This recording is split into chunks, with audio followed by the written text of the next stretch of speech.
Hey everybody, welcome to the Bourbon Battalion. This is Bobby, and tonight we're doing stage 2 of the Texas Shootout.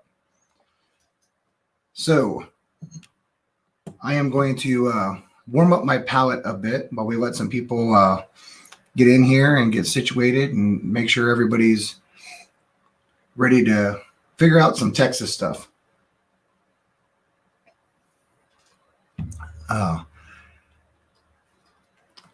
So I had a good week last week in California. Even though it's still really heavy mask mandate and all that stuff, it was a good time out there. Had an opportunity to jump on and do a live last week, so excited to get back home and get back onto the Texas Shootout. Hey James, how you doing, buddy? I'm glad you could jump in. So I'm excited about the stage 2 of this Texas Shootout. I know I got some bangers in here, but I still don't know anything about them. I tried to make sure I don't know anything about them. And that always makes it a little bit interesting because you don't know what you're getting into. Now, I know the last time I definitely, what's up, Bourbon? Hey, you know what? One of these days I'm going to stop trimming this and we'll brother it up some. So, yeah, so I'm excited about this because, you know, I'll be honest with you. When I did the Balcone Shootout, I was flabbergasted at how good it was. Really, really good. And I actually have made the statement that I thought all of them were better than 50% of the bourbon I had on my bar. And I've got a lot of bourbon on my bar. So, but yeah, super thing. What's up, Kitty? Glad you could jump in. So yeah, this one is exactly, Ben. Exactly. This has been an interesting Texas project. Next week, I will finish it up with Garrison Brothers. And then at the end, so the first hour will be the Garrison Brothers, and then the second half. So next week might be longer. I might start at 7 and go to 9 because I want to go through Garrison Brothers. Then I want to have time to clash the 3 champions and see who comes out between the Ironroot, the Balcones, and the Garrison Brothers. So I'm looking forward to that. And then after that, the week after, hey, Daniel, the greatest country in the world, for sure. And so after that, what I plan on doing is going into what I'll probably call Battalion Hump, just a long drawn out hump going into collections and just shooting them out, taste profiling, having that one I'll have to wait and figure out how many I have and how many I want to do per segment. I can probably do, it'll be at least three segments. So it'll be somewhere along there. And then I want to do that a little bit. I want to go against some of my collections. What have I had? What have I not had for a long time? So many things I haven't went back to. I was looking at my Maker's Mark, and I've got like a bunch of different makers over the years. And I'm sure that some of them I don't even like anymore. Or I might find that I actually do. I don't know. Knob Creek, I have just as many Knob Creek as I do Bookers. So, and we'll see what the Gunny might add. And if we combine forces, it could be an interesting thing. You know, I know we're going to do a turkey project. That one will be mammoth. It will be mammoth because the Gunny's very favorite is turkey. And we have, I'm pretty sure between us, we have all of the big ones. And then we have a lot of other stuff. So all that kind of stuff. So I just want to go into these big collections, revisit stuff and shoot out within different ones. You know, I could see a Heaven Hills in the future and just doing some of that stuff because I think it's fun. So what's everybody sipping on tonight while I'm doing this Texas Shootout? I think the palate's warm because this is tasting good. Yeah, Daniel, there ain't no doubt about it. Our turkey shootout would be massive. It's between the two of us, it's easily the biggest thing we have. It goes all the way back into the 70s. So it would be pretty epic. Let me look here real quick. I always try to run YouTube in the background so I can actually see what's going on. And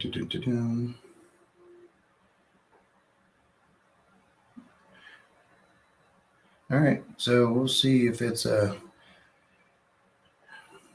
yeah, we'll see how it goes. I just am curious to see how it how these stack up against the balcones, because I'm eventually going to shoot them out, and that just makes it a little bit more interesting. Let me look here at something real quick. Can't believe I've never done this.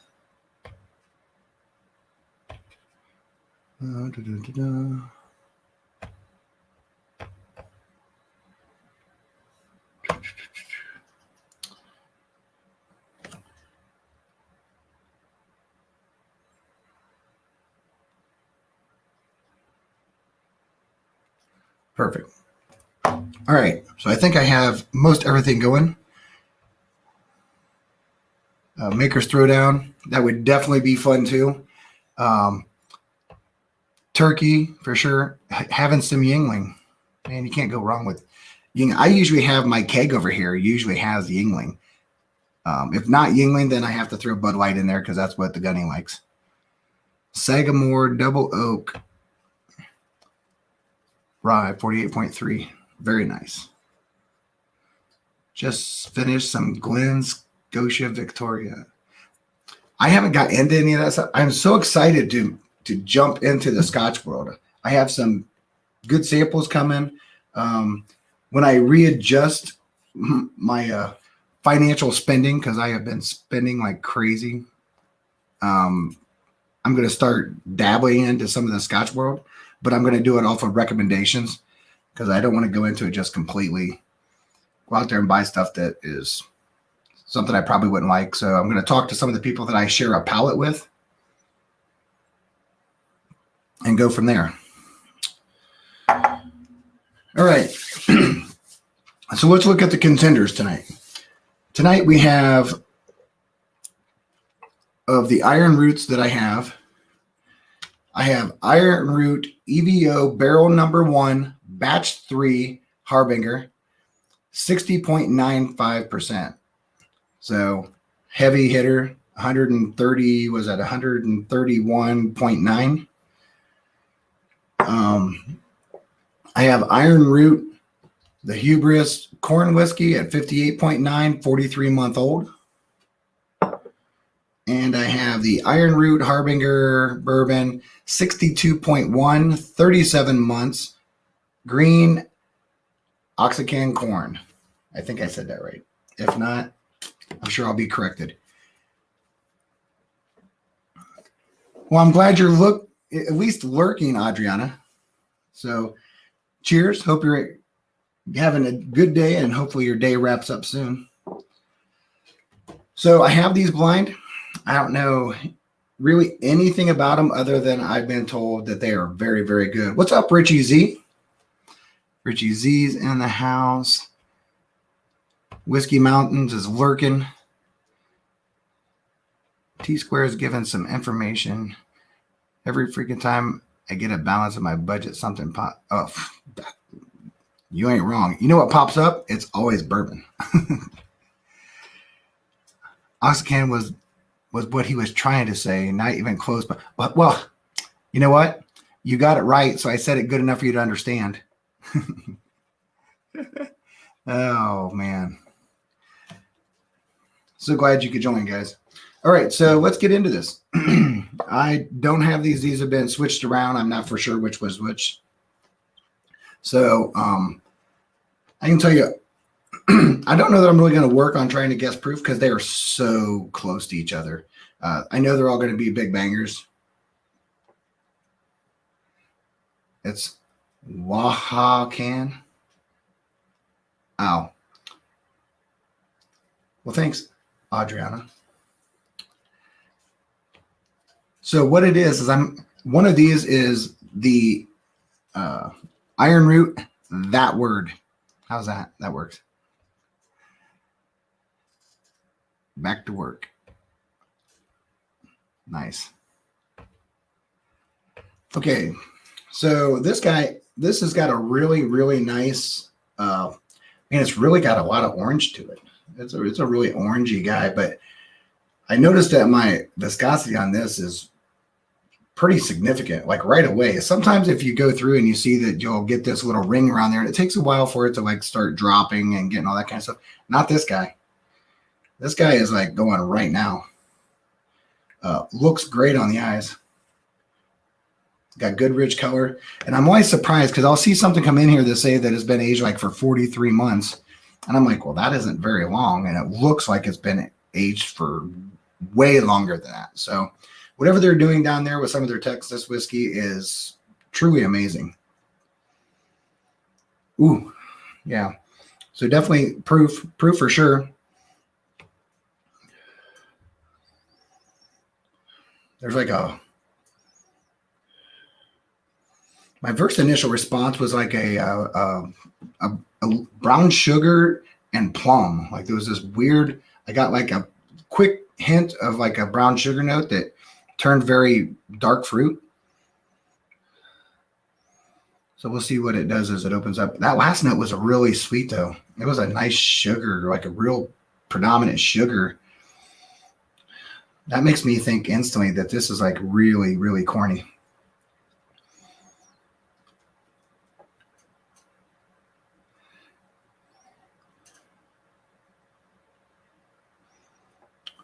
Cheers, Whiskey Nose. Glad you could make it in here.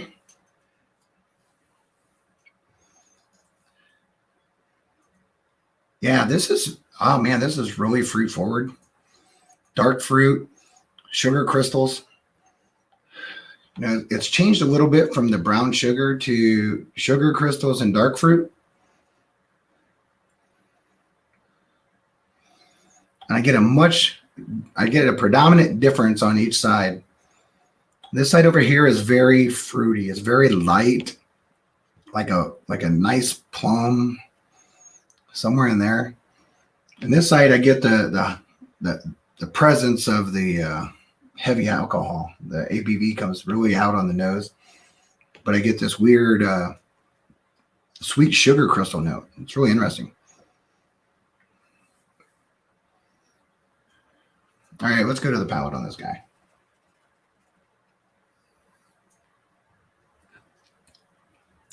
Man, is that good. I'll be honest with you, that has a Scotch note to it. There's a Scotch note on the finish. So this goes in really, really warm, right? Really warm, but pleasant. The mid palate is alive. Very, very aware of the mid palate immediately. I'm still getting a fruit note, but it feels like it's turned more into a zesting, an orange zest, but not really significant orange. Big spicy, but definitely have a Scotch-like presence on the finish. I'm not sure why it is, but I am having something that reminds me of that from not being a Scotch drinker. So, and everything you guys, listen, I fund my channel just like all you guys, right? We all do that. So anytime you have an opportunity to put anything there, that all goes towards buying bottles, sharing bottles. Everything goes directly straight to the channel. I recently got a part of the veteran fundraiser for Tiffany and the Bourbon Bell and Instagram, and I'm sending some pretty special stuff to her. So everything that comes in here is strictly for this benefit of sending out samples and buying stuff. And I'm pretty good with the mic. I'm pretty good with my setup right now. I eventually will start doing a little bit more editing. I'm not a big editing guy. I might try to take some of my stuff and cut it down a little bit, but as far as doing a bunch of other stuff, just depends on how good I get at it and how much time I have. What's up, Young? So yeah, anything goes up there. There's a lot of different ways. There's my PayPal account, which I believe got put in the chat. Patreon. I do live Patreons. I do smoke and joke sessions all the time. Individual talk sessions. We sit by the fire. We get together. And there's merch that goes out to the Patreons. We share samples, we share stuff. So it's a good time. If you're interested, you won't be disappointed, because sometimes we do a half-hour session. Sometimes they go for 5, 6, 7 hours. So it's hard to say, but they're usually a lot of fun. Man, this is changing, which I love. I love it changing. You know, that's the thing that's so important about the journey, right? Journey with your stuff. Don't just get fixated on something. And it's always interesting going in and tasting a bottle or tasting a sample the first time and did no review on it. I have no idea of any notes that have ever been talked about these, because I didn't want to know anything. I just am pretty comfortable with wanting to know what I taste, right? So Rodriana, it's not a problem if you find it enjoyable. Editing being addictive, yeah, no, not for me. Drinking bourbon gets addictive for me. Are you still on the first glass? I am on the first glass. Matter of fact, I've only had one sip of it, so making my way through it. Now it has changed. It's changed a lot. I get a really significant. I'm getting some weird. I swear to God, it just either it's changing or my mind is just going 100 miles an hour on all these different flavors. I'm getting a weird maple, not like a maple syrup, but like the glazing of I don't know, like a maple cream stick or the maple stuff. It's really sweet, but it's really pleasant, nice. But it has this like back end cherry now to it. This is definitely like a super corn guy. This has to be. I mean, I have so much corn, especially on this right side of my nose. Left side, I'm picking up more of the heat. But when I come in, I get this like weird brown sugar, mapley cream type of like a thick cream, a sweet cream.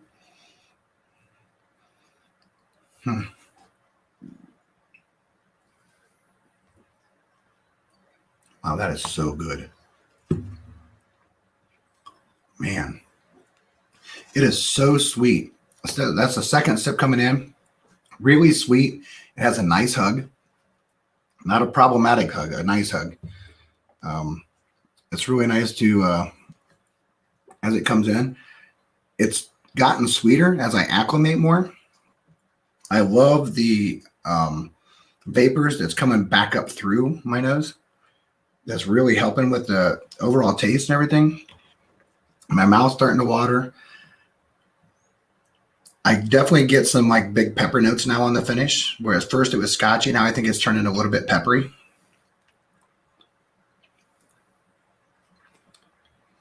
Man, that is so good. Good Lord. I'm going to have to get my notes and start ranking these instead of just enjoying it.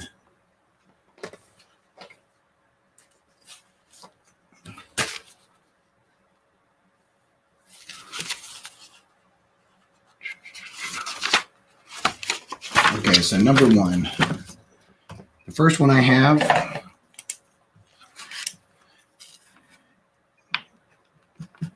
So number one is really, really good. It's definitely a proofer. I mean, it's a proofer. It's a good proofer. It's coming down really good. It's big taste on the palate. Very fruit. Dark fruit. Definitely had some kind of a maple. I had pepper on the finish.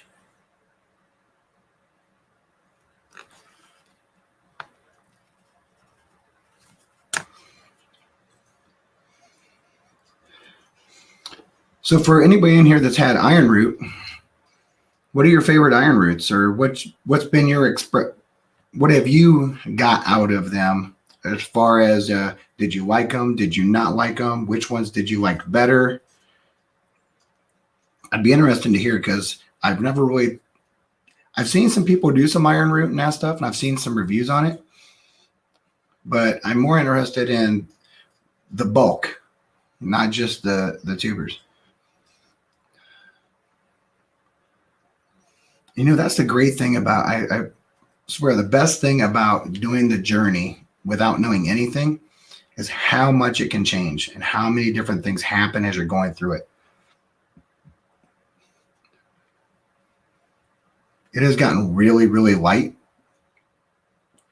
And Daniel's like, you have my favorite Ironroots. It's been a while. So yes, definitely. My samples on this came from Daniel. Daniel Hastings hooked me up. Richie Z said he just had the Harbinger. It's been a while. I need another. Yeah, I will definitely be on the lookout for a bunch of Texas stuff, because so far I haven't had one I dislike yet. You know, the thing I think that's really been incredible about them is the richness of color, the way they look in the eyes. Their nose has been incredible. Their mouth, feels, taste, profile, and finish have all been good of the ones I've had. And I cannot say that about your typical regular big name people. There's plenty of stuff that I don't like anymore. I don't hate it, but I would not choose to go buy it again. I've moved past it. I have a hard time believing there are certain things I'll ever be able to go back to. But these are absolutely delicious. This has mellowed out quite a bit. As it's evaporating and stuff, it's changed quite a bit. It's gotten really, really, really mellow. If I didn't know any better and came on here and said, hey, on the nose I'm getting now, I would assume that this is a toasted barrel. It has changed that much in this short amount of time. But it's not just this changing, I'm changing. I'm acclimating so much through the vapors, my nose, everything's getting more present. And the more that happens, the more you get to the actual flavor profiles and the taste. So yeah, really, really nice. Smells very toasted. You definitely get oaky. There's definitely some, but there's definitely a sweet corn in this. I mean, it's sweet.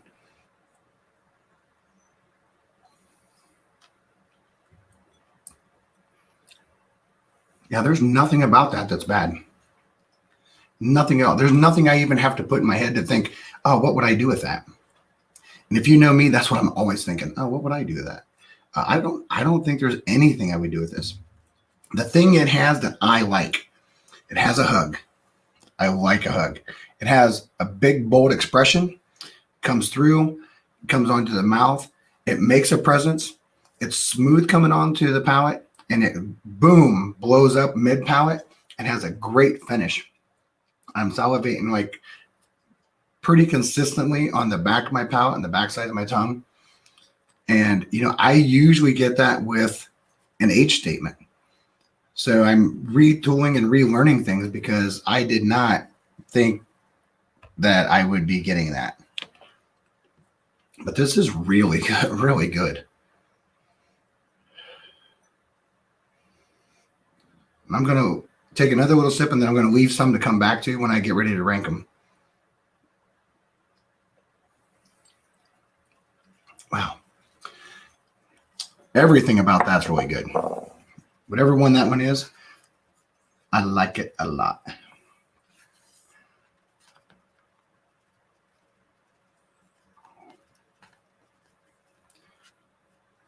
I'm putting down a note that it is a mid-palate show. It's the mid-palate is the star of the show. It comes in a certain way. It finishes really strong, but the mid-palate is just, oh man, it's so savory, so good. So many expressions of dark fruits and creams and, you know, maple and sometimes a little bit of cherry in there. And then it has this scotchy, smoky type finish that pairs with pepper, kind of like a peppery thing. And yeah, it's really, really good. Hey, Sherry, glad you could jump in. couple people in here. What is my phone over here doing? Listen, I didn't ask you anything. Go away.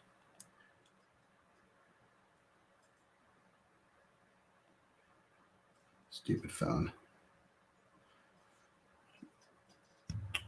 I said Sherry and it thought I said the other name. So.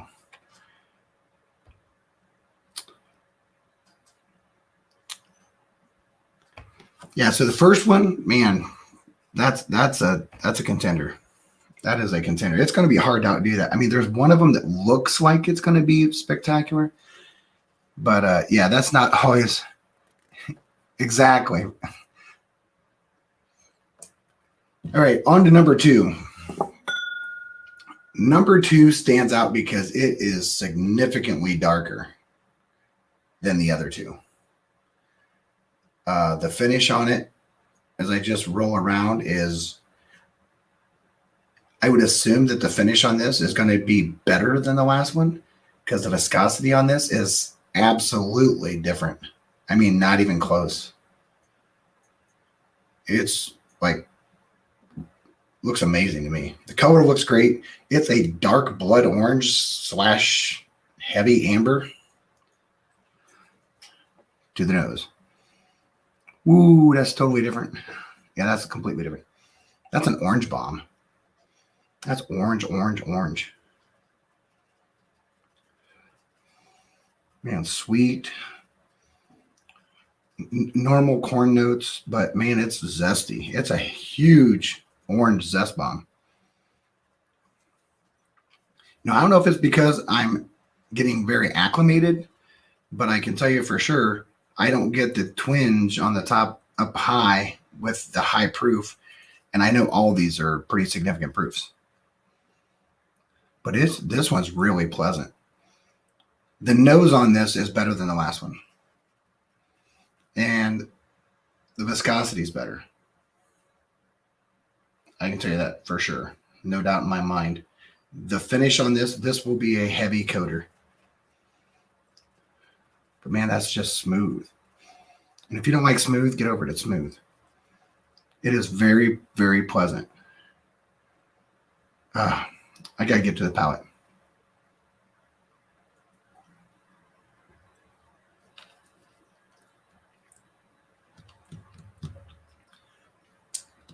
Wow.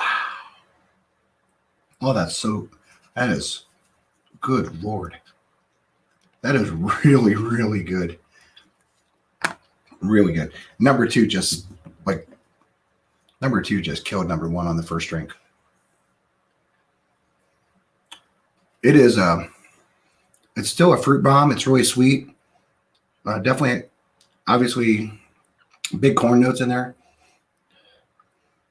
The flavor, it is velvet gold going across your palate. I mean, it is so smooth and it is so pleasant.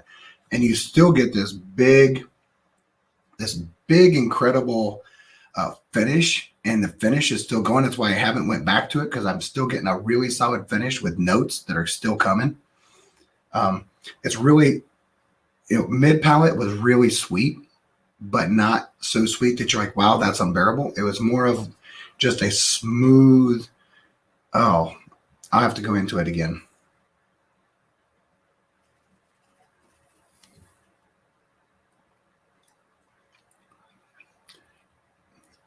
I can tell you right now, that is absolutely dangerous. This is danger, danger, danger. You could drink and drink and drink this. Man, I got to look at the chat here and think about it, because that is so smooth. I mean, it is like the best alcoholic pancake syrup you've ever had. Just not as sweet as pancake syrup. So Daniel H, you guys are talking about the Old Ezra.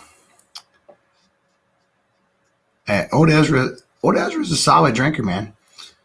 I was talking to Daniel the other day, I wasn't talking to Daniel. I was talking to someone else. I think I was talking to Chris from Big League Bourbon or something like that. Anyway, we was talking about Old Granddad 114. It might have been Daniel. I'm getting old, guys. But old granddad for 114, man, I'll tell you what, people walk by that and I'm like, why? Old granddad 114, so good. Yeah, it's an easy drinker for sure.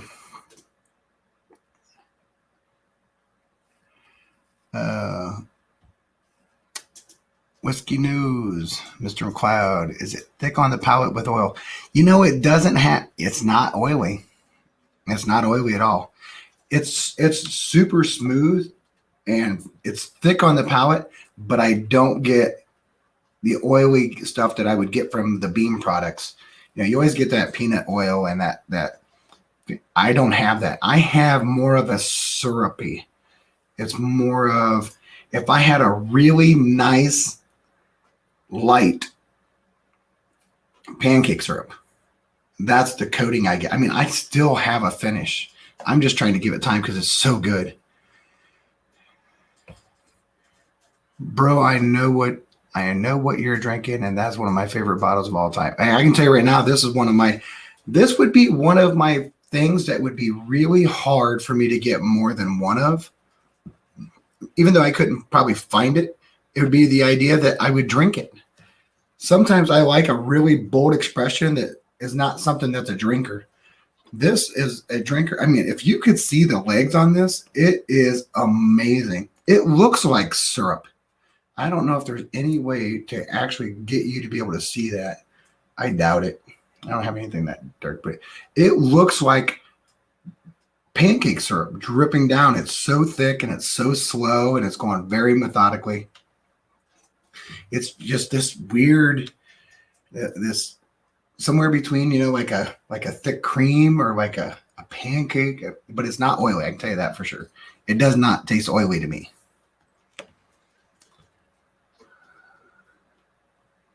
Let's see in here. My favorite notes are breakfast notes.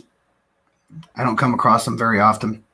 I'll tell you, there's a story why, for me, I think people come across, unless you're training and doing special things to up your game and get familiar with stuff, if you're just going off of stuff, I think a lot of your notes always come from your childhood, from your youth and things you had that you remember from a young age. And for me, pancake syrup was what we made because we couldn't afford maple syrup. And you took butter and brown sugar and melted it in a cast iron skillet, and boom, you had pancake syrup. So a lot of times when you hear me trying to differentiate between brown sugar and pancake syrup, well, there is a difference because there's butter added. It's gotten creamier. It's smoother and that stuff. So for me, it's kind of like that, So I'm always, but breakfast. I had breakfast for breakfast, lunch, and dinner as a kid, so it really resonates with me the most. I think you nailed it with light cream. I think so. I mean, that's what it tastes like to me. Lack of word on. Oh, yeah. Okay, so bourbon. Hey, Ben. Bourbon.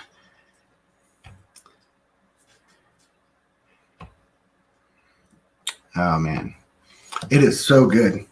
It is. Oh, man. This is absolutely delicious. Now, this may sound horrible, but I mean this in the best way. And someone will understand this, I promise. This is so far of the Texas whiskey I've had. This would be what I would consider like a Pappy 23. It's really good. It's really bold. It's really rich. It's got big dark notes. It's got this syrupy thing. That's a drinker. It's a drinker.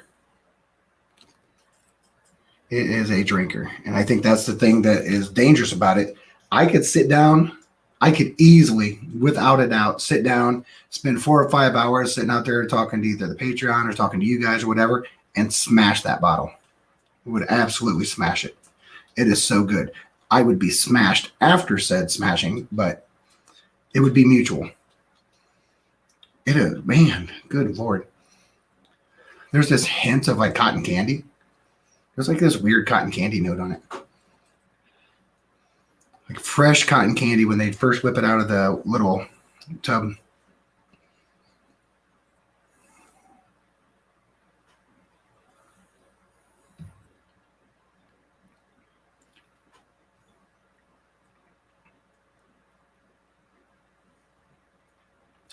That is so damn good. God. So it is in phases. It has 3 phases on your palate. It comes in really smooth, really sweet, but comfortably sweet, really enjoyable. And then it lights up. Not super hot, but it gives you this big presence of, I would say that it's spicy like a rye, but I'm not getting tons of rye notes. I get some. I get that little oatmeal-y, finishy type of thing, which would say, hey, you know what? There's obviously a rye in this, and I imagine most Texas stuff always has rye because it always is spicy on the palate. And I typically get that from ryes. I don't ever get that from wheaters. So for me, but it's not predominant. It's there. It's faintly there. I get this grainy, oatmeal-y kind of note that lingers in there a little bit, but the flavor bomb is so big that the finish is like the back of my tongue and the back of my palate is just going on and on with this guy.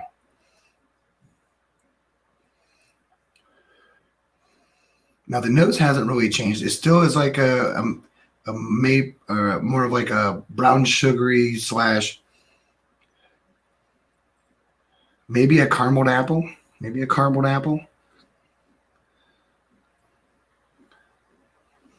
I keep trying to think, am I picking up any nuttiness or anything like that? And I'm not.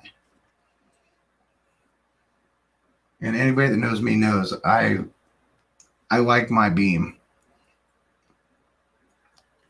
I'm a big Knob Creek guy. I'm a big Booker's fan. And did I mention I like Booker's? I'm just saying. I kind of like Booker's.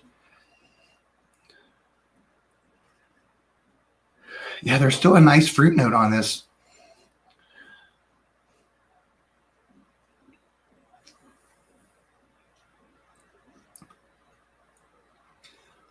Now, I'll tell you what's weird. I'm pretty sure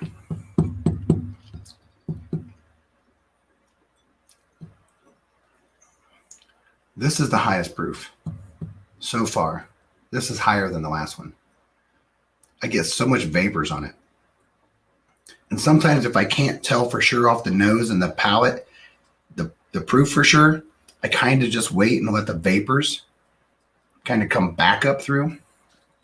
This is a higher proof than the first one. I can tell you that for sure.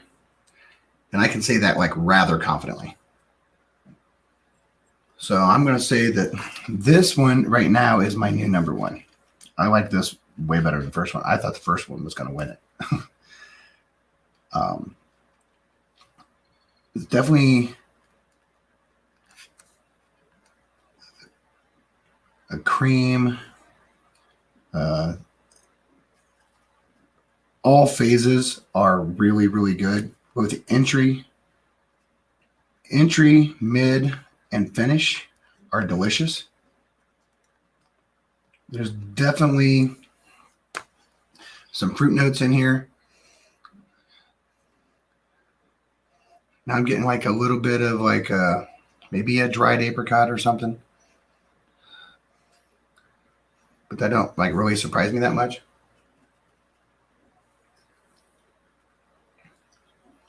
Man, it still has this like weird note to it, but the viscosity on this, like I'm looking at the first glass that I was drinking, I see my residue there, and I'm looking at this one, and they are not even close to the same. Not even close. So far, okay, this one just took over as number 1. This one's now number 2. Yeah, big coating, big mouthfeels, really good taste.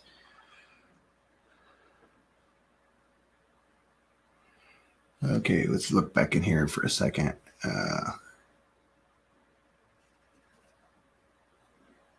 What's going on up here? I got to come up here. Thinking about what bottle?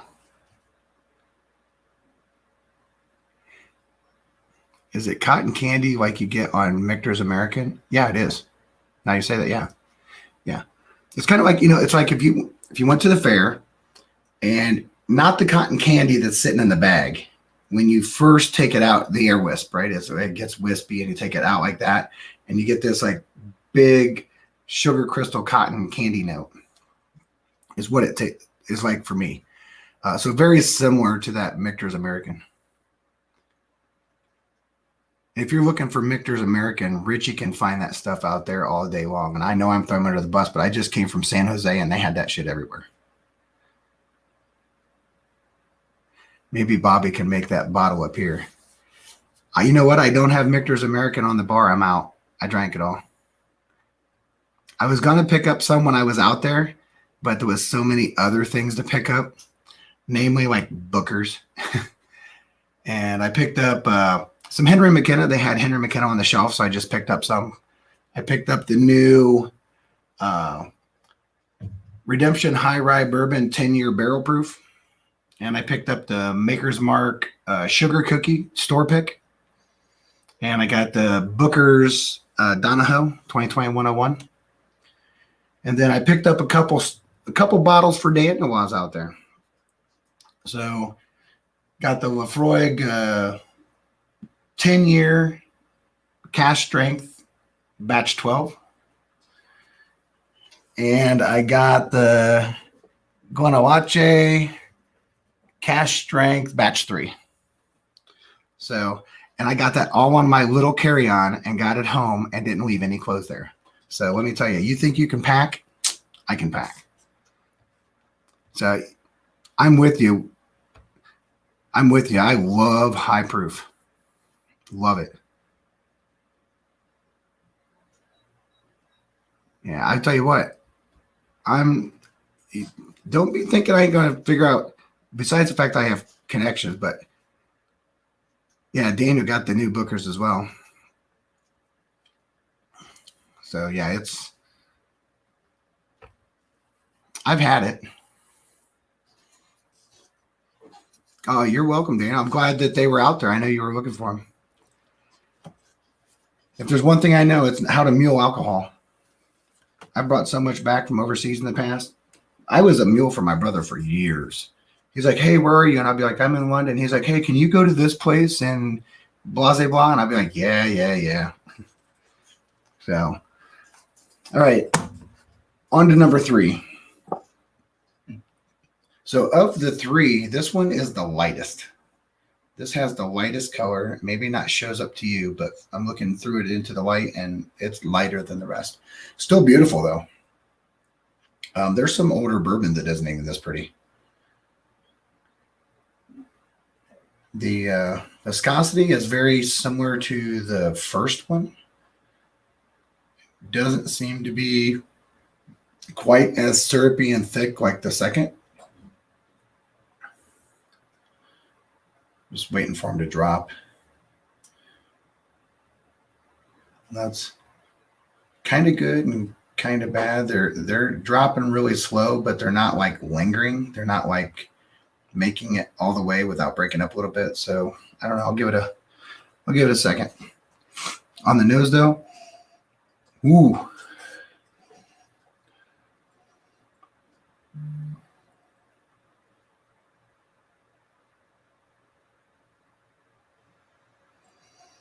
Man, that's really good.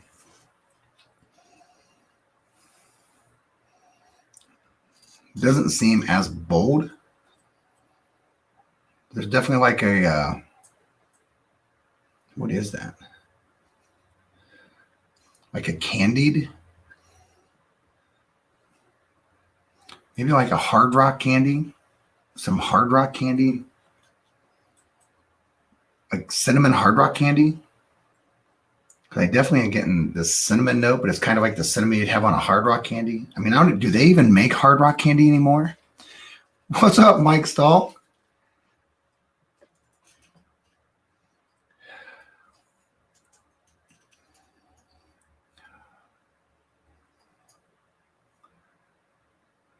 Yeah, I get a really cinnamon hard rock candy on this guy. And I haven't had anything that gave me that. So definitely different. It's definitely different.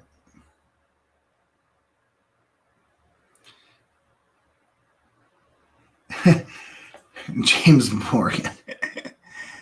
I gotta show this. It says, I hope you're prepared for a flavor of elastoplast band-aids with that Lafroig 10 castract. That sounds delicious. As long as it's not a used one.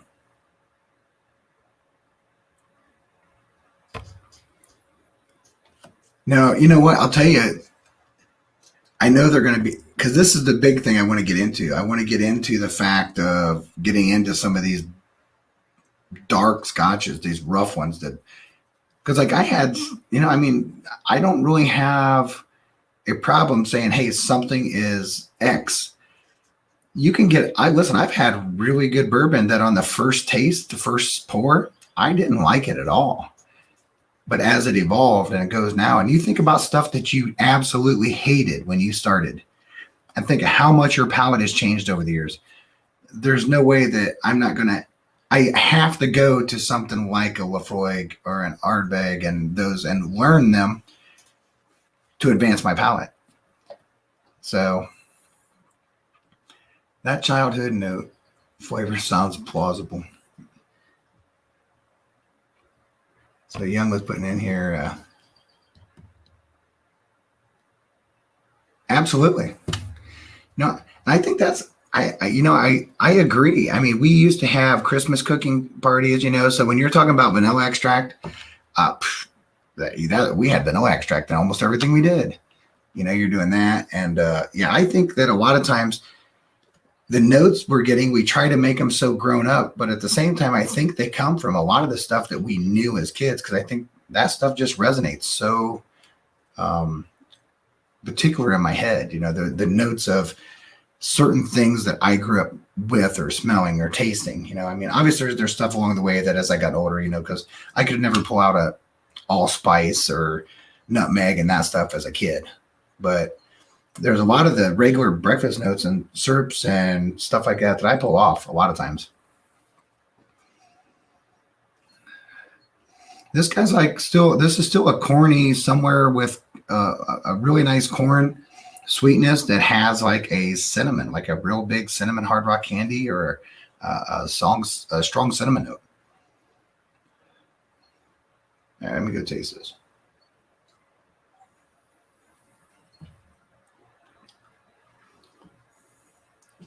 Woo! Wow.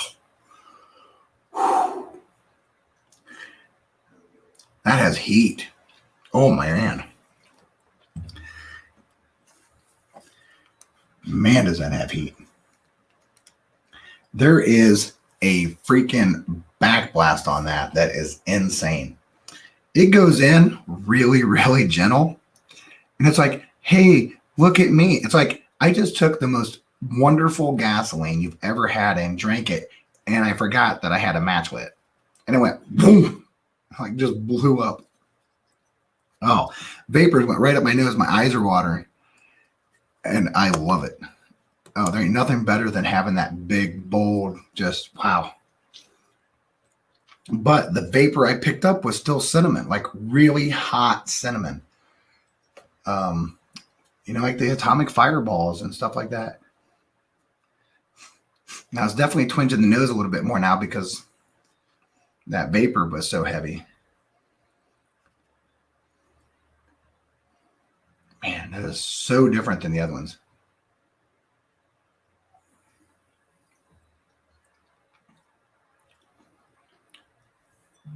Now I am getting some undertones of pepper on the finish though. I get some black pepper back here.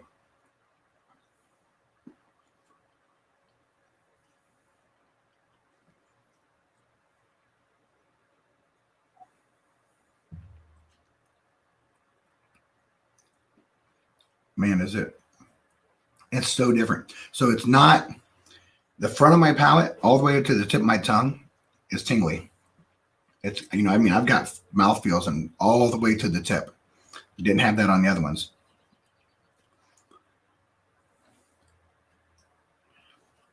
I haven't decided if it's a higher proof one or if it's just grain that's making it spicy. Because I got that big bomb at first, but it's not killing me so much now. So I think it might have been just something in the mash bill or something. All these proofs are high. saw the bottles, I know I have high proofs, but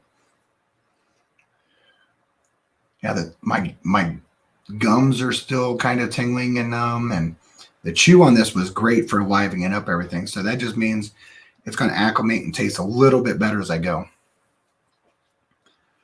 So let's go in here. My style, there's blah, blah, blah. Yep, that's true. Young, absolutely.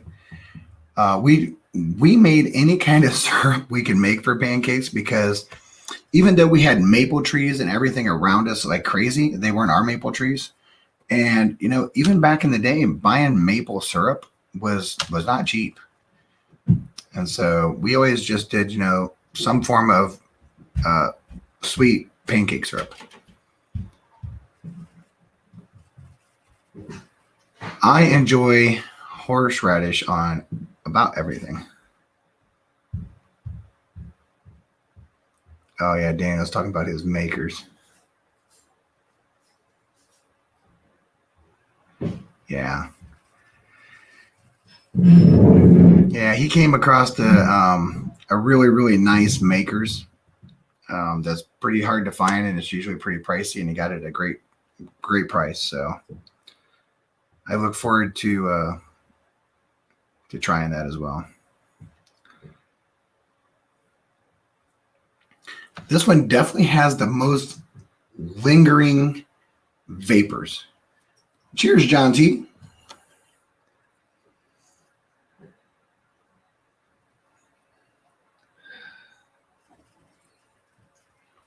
Man, gosh, this is really good. I can tell you for sure, I know where this ranks for me. But that doesn't mean it isn't really good. But I have my initial rankings. Oh, that's right. You were on the Four Roses. Yeah, you know what? I'm getting my conversations mixed up. Yeah, he got a really special Four Roses, not makers. Sorry about that.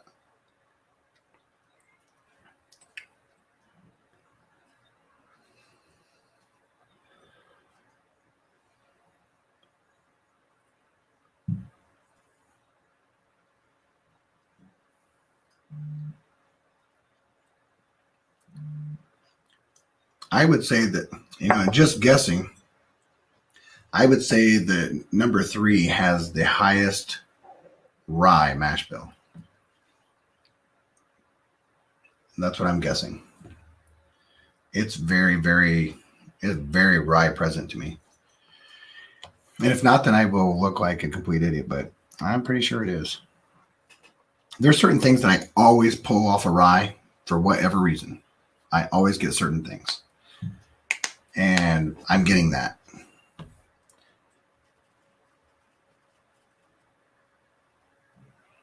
So, Daniel, we had to talk about this, Daniel.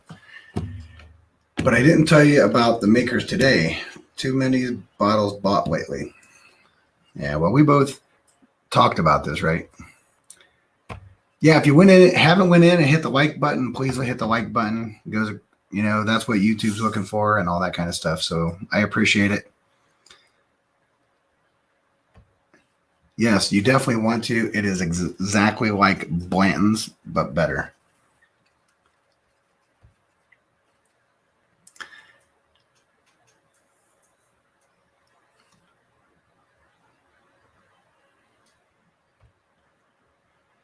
All right, so I got my initial rankings down. We're going to go through the second tasting to see, is everything still as I saw it? How much has it opened up? How much has it changed?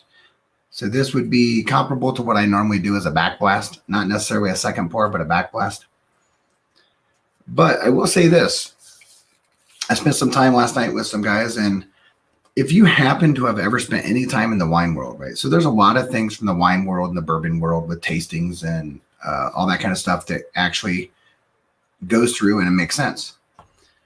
So one of the things you can do if you're trying to get something to open up fast, you can pour it deep, right? Pouring it deep is just pouring your juice whatever you're drinking into your Glencairn, get another Glencairn, and simply just take this guy, get your stuff in this one, come over here like this and pour, and just pour it way up high and let it go way down inside.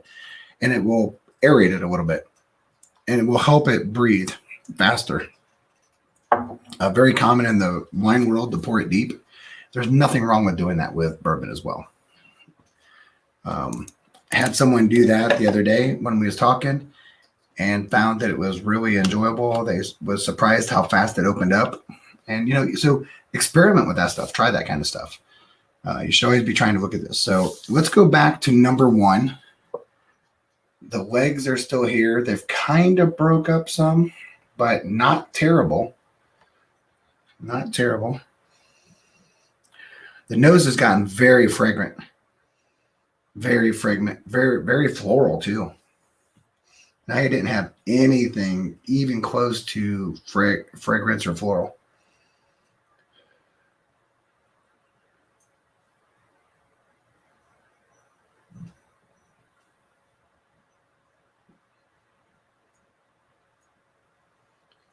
You know what? Go away.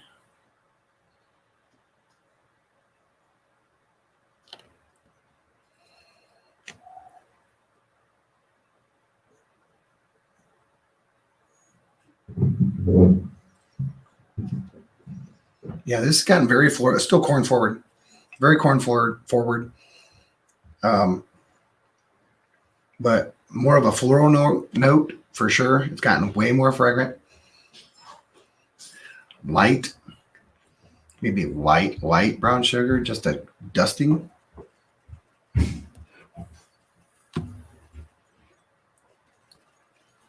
Man, I hope you guys spend plenty of time letting stuff open up, because that has totally changed. Totally changed.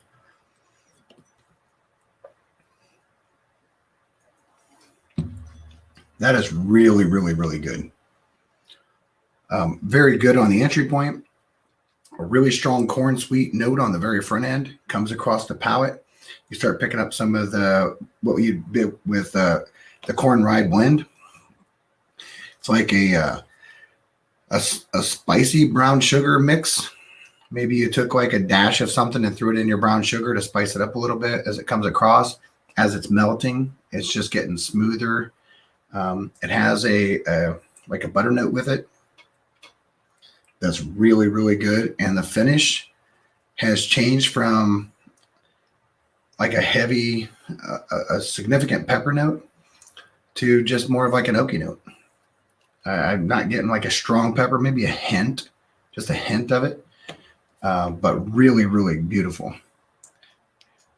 That has opened up amazing. That'd be great on a decanter. I think all these would, especially with the high proof. Yeah, there's definitely, these all have to be high rise. There's no way around it. That's all I smell. On the glass, I'm just smelling the aroma of the glass. And the vapors in here are just, they scream like corn and rye. All right, so far my number 1 is still ranked where it's at. Ooh, that is totally a brown sugar bomb. This is brown sugar.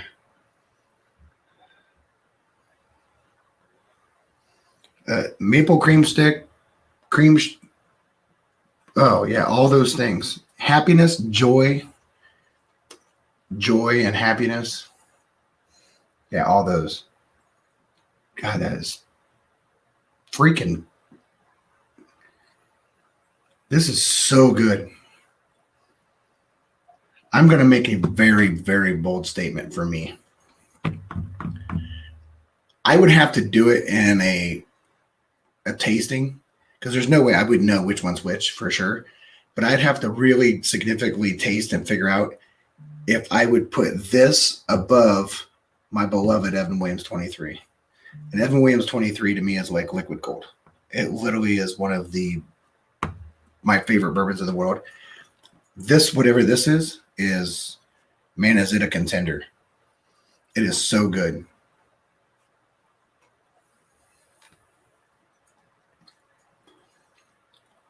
It is smooth on entry. It's pleasant. You get some mouthfeels to it.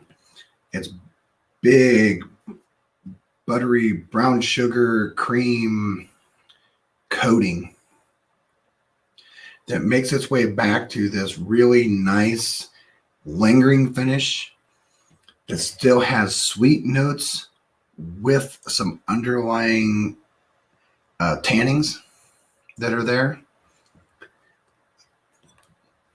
And tannins, I swear to God, if someone says, you said tannins again. I say tannins, but I'm from Ohio and my dad was from Kentucky. So sometimes it's just tannins and sometimes it's tannings. Just like a crick and a creek. Both those things apply. So, so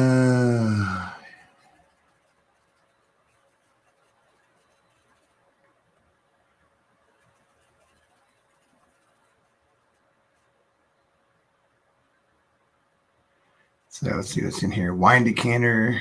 Let's see what's here. Young in here, wine decanter to deep pour bourbon. Hey, I'm telling you what, you can deep pour bourbon as much as you can deep pour wine. The whole idea of doing that is nothing more than aeration, right? You're just driving the oxygen down at the bottom to bubble up and make a frothy top. It's just bringing it to the top. Same thing.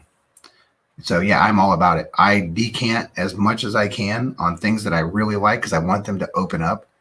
And you figure that one, I just did it a little bit and it went from a total fruit bomb on the nose to a floral arrangement that's totally different. Marty from Whiskey knows, I swear. Daniel H is a private select. Yes, he did get that stuff.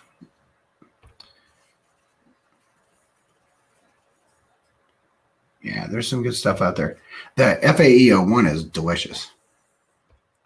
I thought FAE01 was pretty darn good. Well, we drank the whole bottle, so. Okay, I know where this ranks. And so far, they're all staying pretty similar to where I had them. Cheers, Adam. Hope you had a good day of work, got up on time, and was able to function. Drank plenty of Diet Mountain Dew, I'm sure. Holy shit. Oh, man, I'll tell you what.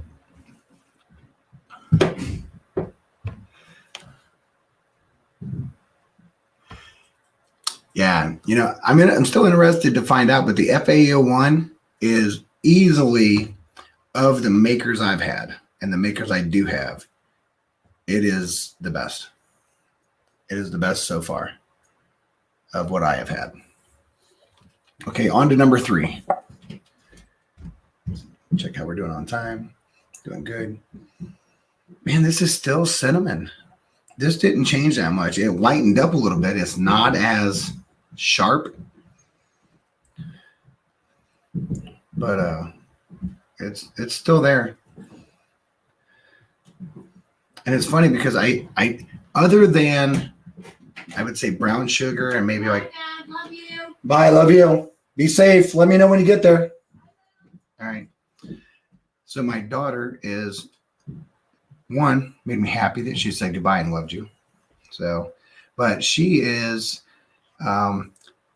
chose to be a waitress for the next 3 days at the NFL draft. So she'll be up there waiting the table. So if you're watching the draft, you might see my daughter up there waiting tables. So it's a pretty good gig for college kids. They make a nice little chunk of change. So I'm excited for her. I said, figure out who's in the first round and kind of flirt. I can get a lot of bourbon. So yeah, still cinnamon. This guy is cinnamon, like really like hard candy. You know, like when you get the hard candy and stuff like that that's hot, this gives me that.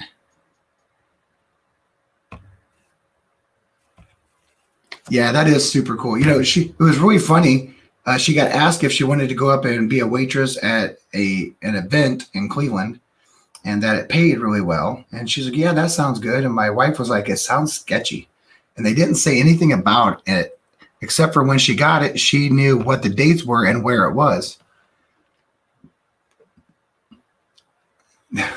That's true. That's for sure.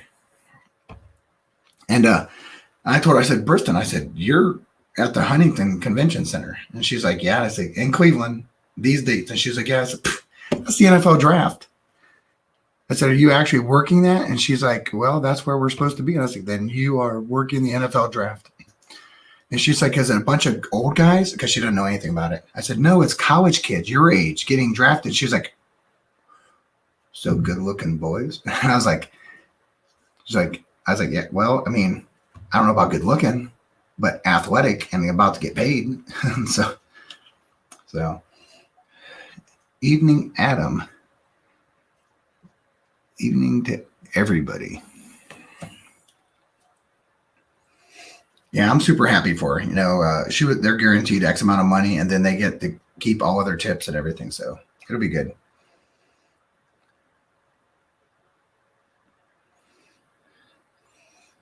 Yeah, this is really good, but it's not the other two. That's for sure.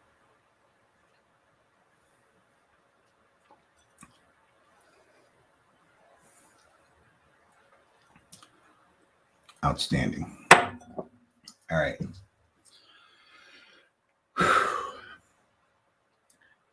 Man, there's a lot of aroma coming off these guys. They're all hitters. That last one, just now, I mean, it's still cinnamon there. Yeah, but he just got married. So I don't care now. He's off the table. I assume he's going to go number one, or he'll at least be the number one quarterback. And quite honestly, he should be.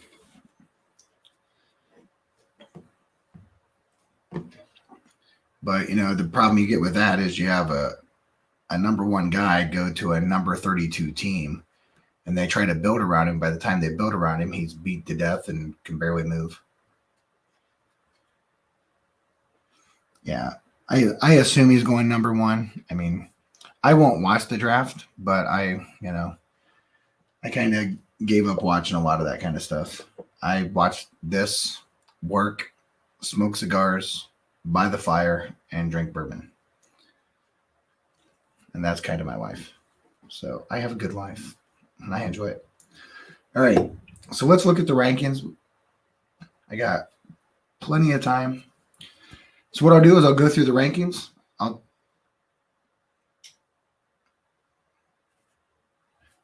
see. Urban Meyer didn't decide to coach what at Jacksonville for. Oh, that's right, because they were the number one, right? Yeah. If Urban went to Jacksonville, then yeah, Urban will get. That's why Urban's there. Yeah, not a bad life at all. Fires, cigars, and whiskey, and hanging out with you glorious bunch of bastards. And I mean that like sincerely. All right, so what we'll do is I'll go through and rank this. The Mash and Drum comes on at 9, so for those that want to jump at the Mash and Drum by then, I encourage it. Jason C is a good guy. He supports most everybody in the tubes that he reaches out. He's really fast to reach out to people. I know he helped me when I very first started, so I always encourage going around and supporting everybody. I'll still be on for a while. I'm going to rank these and talk, and then I'm just going to open it up. So at the very top of the thing, there's the link to jump in.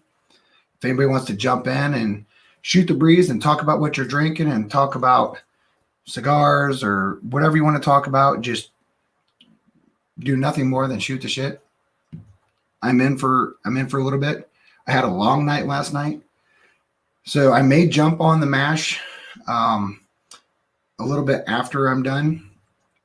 Kind of hang out and lurk a little bit, but I won't be as engaged because I haven't really had much significant sleep, and I have a pretty big day tomorrow at work, so I have to be a little bit more aware of my time tomorrow, or today/tomorrow. All right, so my number 3 was this guy. And that one is my number 3 was, let's see, come on, you can do it, Cameron. I know you can do it. And it's being Cane Tankers. So Ironroot Harbinger Bourbon, 37 months. The green fancy word that I say wrong, that's OAXAK or CAN corn. That was my number 3. So the Harbinger green corn was my number 3. Sweep is underrated or overrated. At times I could make a case for both. My number 2 was this guy. And which one of these is that one? My number 2 was this first guy here,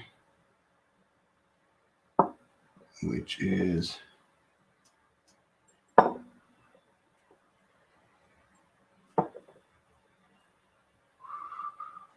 me see if I got this right.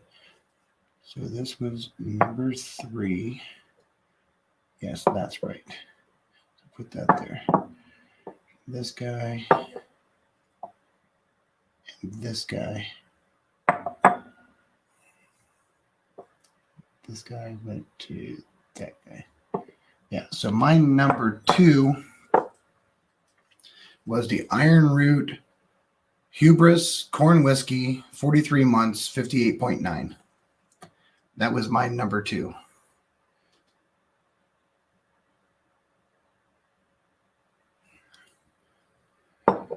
So that leaves my number 1 was the Ironroot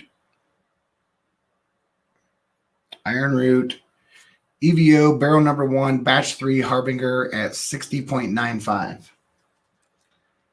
That was my number 1, and that I don't know who's going to win in that Balcone shootout. I don't know. I am not sure because I know which one I thought was my favorite one. Yeah, it was definitely. Oh no worries, man. It was a great time. It was a good time.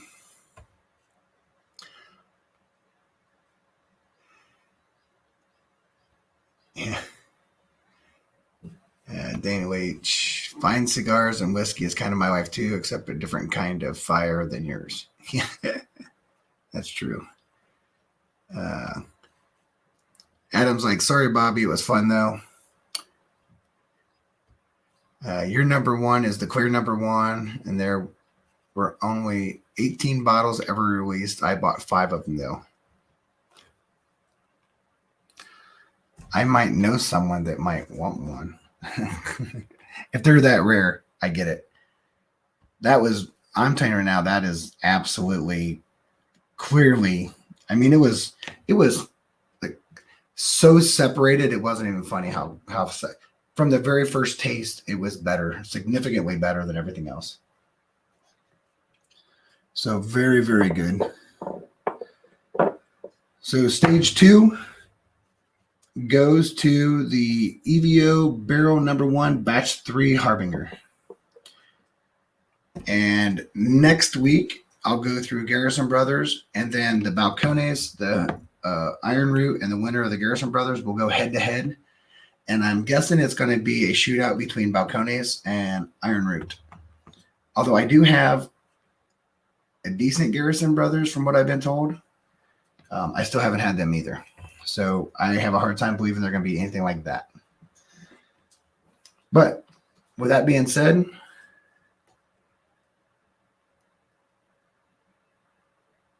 oh, well, yeah. Fine, I guess.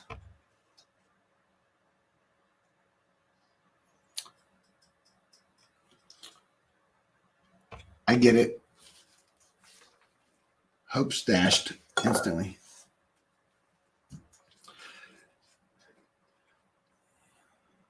All right. So let's do this.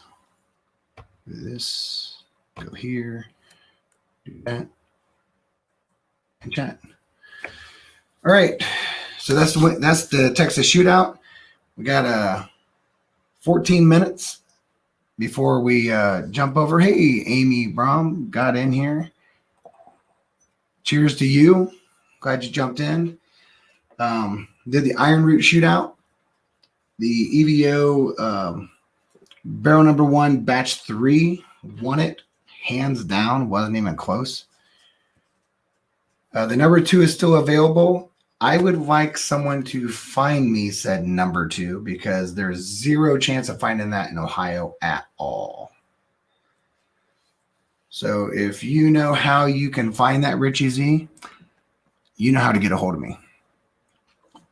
If anybody wants to jump in and chat and drink whiskey and shoot the breeze for a little bit, I'm going to continue to drink and talk for a while. And yeah, just goof around and see what everybody's up to. Yeah, that is some serious unicorn bottle. Yeah. But hey, at least I got to try it.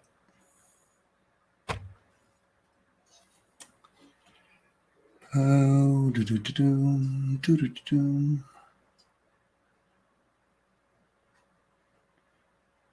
in here.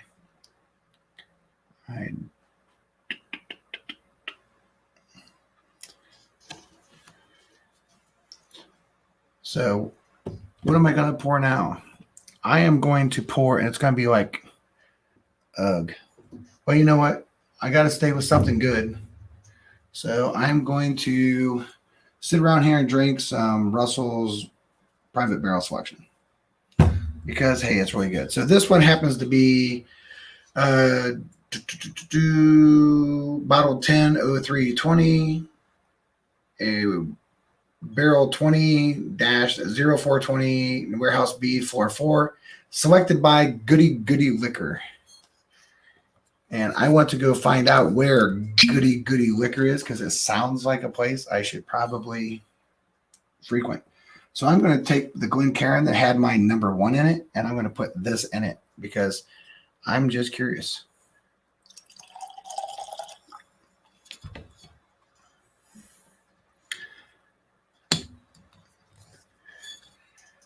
So Amy is sipping on some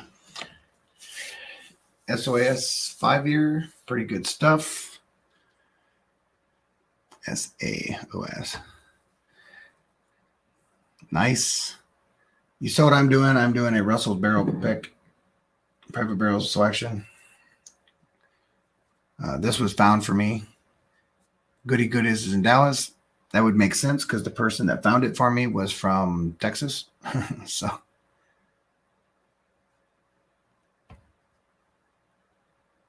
No, it's really good. I mean, I just opened this the other day, and I'm probably not. It probably won't make it.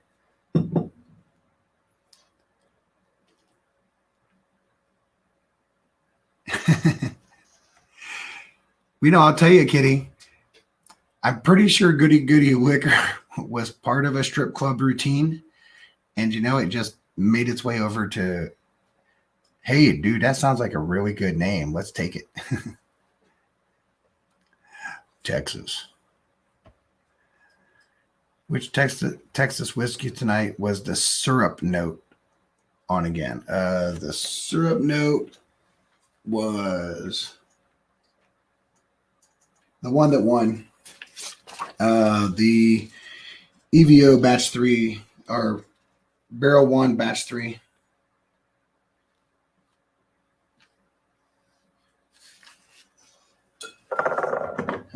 Because it was just so thick and so coating, but it didn't have that oily finish.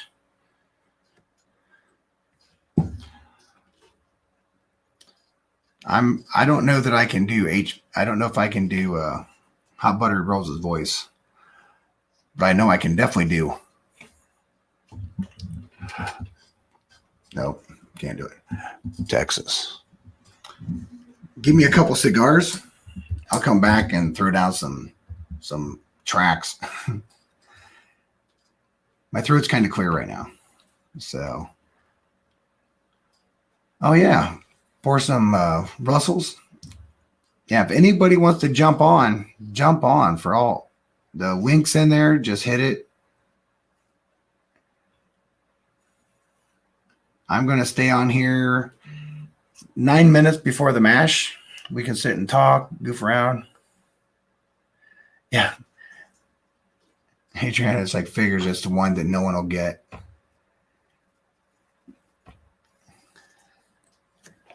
Hey, I will say this, though. Richie said that number 2 was available, and I thought number 2 was going to be the winner when it started. It had the big fruit, maple, pepper with a mid-palate. It was a big mid-palate show. It tastes really good. It turned into aromas of aromatics and florals and still had a great palate on it. I originally thought there's no way something's going to beat it. And number 2 was the not that guy. It was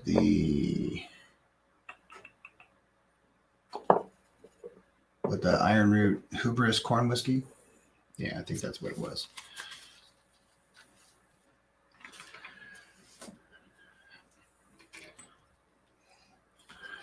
Now, I don't see anybody in here jumping on.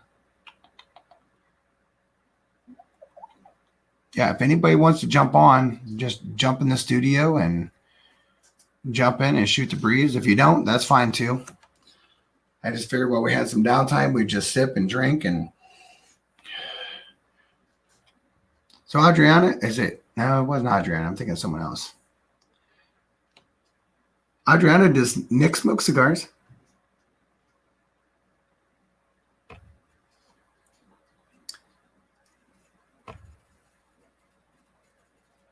Oh, this Russell pick is incredible.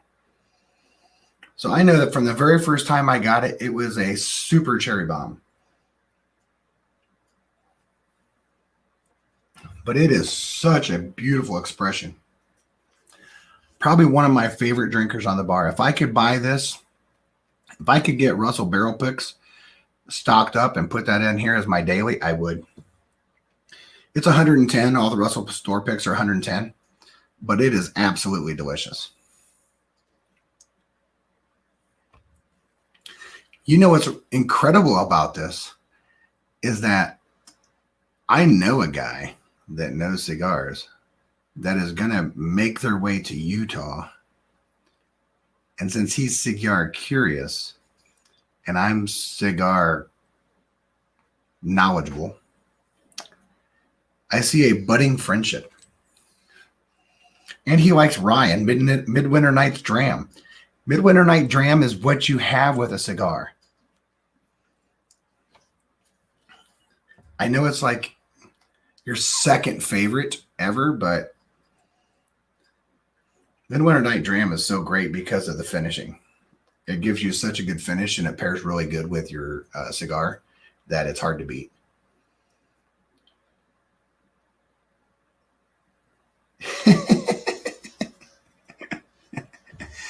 Oh, you crack me up. Your review, your top 5 rise was the funniest thing I have seen in a long time because your number 1 was a bourbon. You just couldn't do it. You just couldn't do it. But kudos to you for giving it a shot. You know what I look forward to is the day that it finally does. Your palate evolves to the point that you like the spice notes and all that kind of mintiness that comes out. And you're going to be like, look back at your videos and be like, no.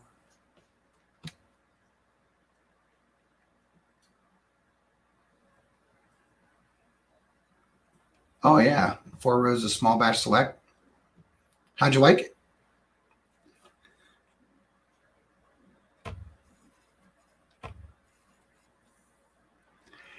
Hey, listen, I was proud of you for sticking to your guns. It was kind of like, I felt like it was your way just saying like, hey, you know what? F off. I thought it was hilarious. I try my best to go through and watch as much video as I can because, hey, listen, we all need watch time. So I try to watch them. Even if I'm working, I'll kind of have them playing in the background and trying to catch what I'm doing. But I can't always pay attention to everything. But I try to watch as many as I can so I can get watch hours to everybody. And so yeah, I was cracking up there when I wasn't listening at the time, but I saw you. It got to number 1, and you pulled out your knob, and I was like, "Oh my God, she just put her number 1 as a bourbon." Fantastic. It was funny. There's no doubt about it. That was the best part of it. So I felt like Adriana, in her own way, just bourbon bitch slapped everybody, telling her what to do. So, that was so great.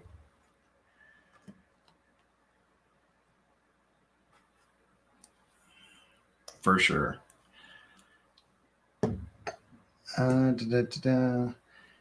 If you guys want to, if anybody wants to jump on here, feel free. I know Adam's at home. Stahl's at home. You guys don't go until Sunday.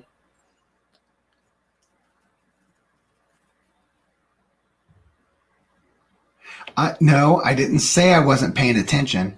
I was saying I couldn't hear it. I did notice that you got all fancied up. You got dressed up. You got all put up in your thing. Hear it. Damn, Rob M jumping in here. How you doing, buddy? Hello, my friend. Thanks so much for having me on. I hope my mic's okay. Yeah, your mic's okay. Just make sure you turn off your YouTube in the background. How you doing, buddy? Hello, my friend. Out it goes. There you go. Thanks again for having me on. Oh, yeah, no worries, man. Glad to have it. Listen, I love everybody that likes bourbon. So, I subscribed, I don't know, 2 or 3 weeks ago. I think Marty sent me your way. And didn't get the notification for tonight, so I'm glad I found you. Yeah, so it should have been on. I mean, I had it posted like early this morning. I think I did it the first moment I had this morning. Somewhere. I found that a couple other ones. I didn't get Marty's the other day. Yeah, they're kind of weird. Sometimes that stuff gets hidden a little bit. Instead of just jumping right out, it shows. It was funny. I went in to look to make sure I could see it on YouTube, and I had to go to my secondary YouTube page to even go find it because I didn't see it show up on my homepage at all. It got hidden in my uploads, and my uploads that I see on one page shows at the top, but when I look at it through mine, it doesn't. So I didn't even see it. I don't know. Well, I got you now, though, brother. All right, appreciate your content for sure. Right. I missed most of the Texas whiskey, so I might have to hit you up and find out what was the outcome. Oh, the winner? That was easy. It was the Ironroot EVO Barrel Number 1 Batch 3 Harbinger. Wasn't even close. No. I would say that. I mean, I know it's a unicorn bottle, and I was very fortunate that Daniel hooked me up with it. But man, it was so good. I mean, it's like probably. It's got to be close to the top 5 of everything I've ever had. Wow. And I've been doing this since 98, and I've been tasting stuff. My brother's been collecting since 78, so it's not like it's new. But that was incredible. I mean, because, you change so much. You want something that has a bigger expression, a bigger palate, a bigger flavor. I don't want something that's just blah. So, yeah.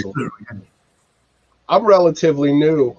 Everything behind me, and I've got some stuff over there too. And I was a Jack and a beer back guy for a long time, and just recently found the pleasures of appreciating bourbon and whiskey, and found the community. And I haven't done much as far as leisure since, other than bourbon and whiskey. So I appreciate all of you. I see some of the guys on the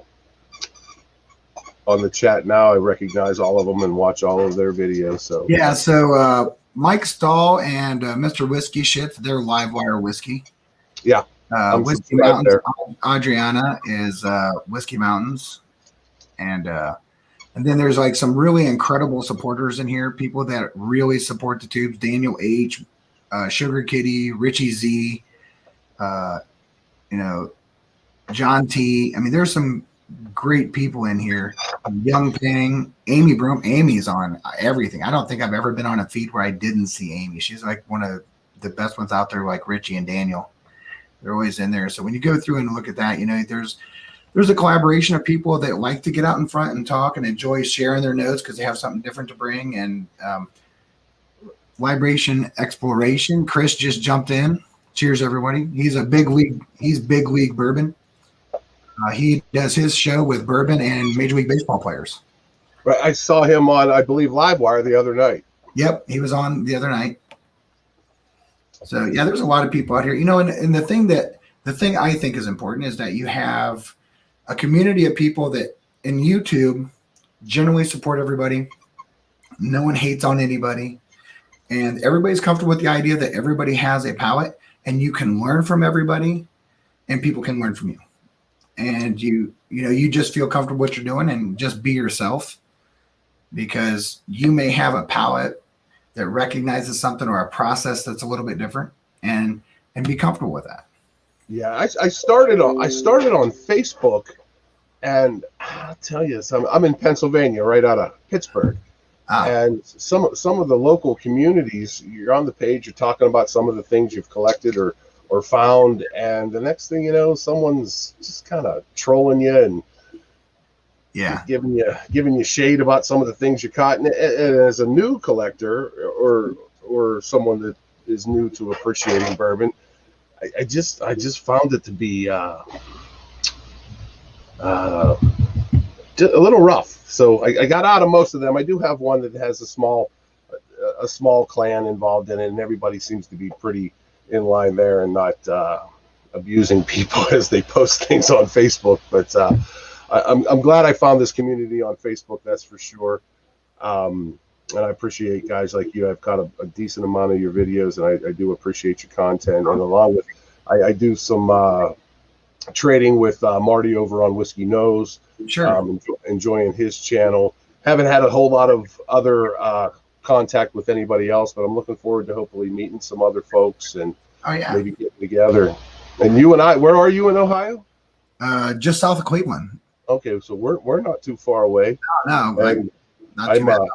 I'm a hunter in Pennsylvania. Pennsylvania's a little rough as far as the hunt goes, and some of the prices Pennsylvania's charging, but still better than secondary in most cases. And I'm actually headed to Ohio next week. Probably be relatively close to Ohio, just working some hospitals. Where are you going to be? That? Where are you I'm not sure exactly what town it is, but I'll be at Altman Hospital. Altman. It doesn't sound familiar. I've been there a couple of times, but good Lord, I don't remember. I don't remember exactly where it's. Are you closer to Pennsylvania or mid-state? Where are you at when you're? I'm in Pittsburgh. No, I mean when you go to Altman. Oh, well, Altman's in Ohio. Yeah. Do you go far into Ohio?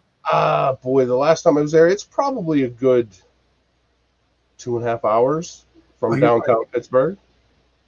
2 hours. 2.5 hours from downtown Pittsburgh. And I believe it's north. It's northwest. You on the turnpike? Yes. 2.5 hours, man. That puts you like in Akron. It could be close to Akron. I was there. I was one of their satellite facilities. Has to be 3 or 4 years ago, and I'm all over the place all the time. So, but yeah, I'll be out that way. I'm hoping to do some hunting, and I'm trying to get there a day early so I can do a little hunting in Ohio. Oh yeah, there's some good hunting. Everything's MSRP. Yeah, so trying to find Weller. Which one? All of them. You'll find Weller Special. You'll find Weller Special Reserve and Antique 107 pretty easily. And you'll find Buffalo Trace. Yeah, Buffalo Trace. I have some behind me here and some over here, but I'm on the hunt for the Bardstown Discovery Series 3 and 4. I'm on the hunt for. You'll find Bardstown 3 for sure. Yeah. Yeah, I see it everywhere. Really? Yeah. A couple other things. I'm looking for the Remus. Cannot find that in Pennsylvania. Oh, you'll find Remus everywhere. Yeah. Yeah, you'll find. Of course, is Smoke Wagon in Ohio? No. No, I wish. I've never had it. I'll probably never see it unless somebody hooks me up with it. Yeah. New Riff just hit Western Pennsylvania last week. Picked up a couple bottles of that. I'm not sold on it yet. I opened a bottle of the single barrel, and it's starting to open up a little bit. It's definitely young on the or something that's telling me it's young on the mid palate. It does say aged at least. What are you drinking? New Riff, the single barrel. Oh, the New Riff single barrel. Is that the single barrel proof or just a single? Yes, it is. Well, it's barrel proof at forgive my glasses. Yeah. At 102.7. Yeah. And up front, when it hits you up front, I'll tell you, it's got a good, sweet, fruity flavor. But then the middle of the palate, it kind of gets a little green, a little young on you. Oh yeah. Yeah, I've had it. I just haven't had it recently. But the more I come back to it, it's okay. But Pennsylvania $49.99 plus tax might be a little steep. I also have the bottled in bond back there, but I haven't opened it yet. Yeah, you'll find all that over here.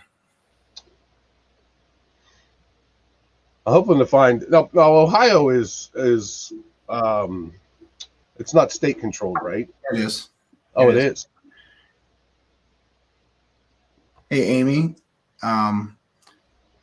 hit me up if there's something you're looking for. bourbonbattalion@gmail.com. If you're looking for some stuff or have a wish list of stuff, just let me know. There's a lot of stuff. Like I'm looking at there, Remus I can find, Old Weller Antique I can find, Weller Special Reserve I can find. Matter of fact, I can find Weller Special Reserve by the handle.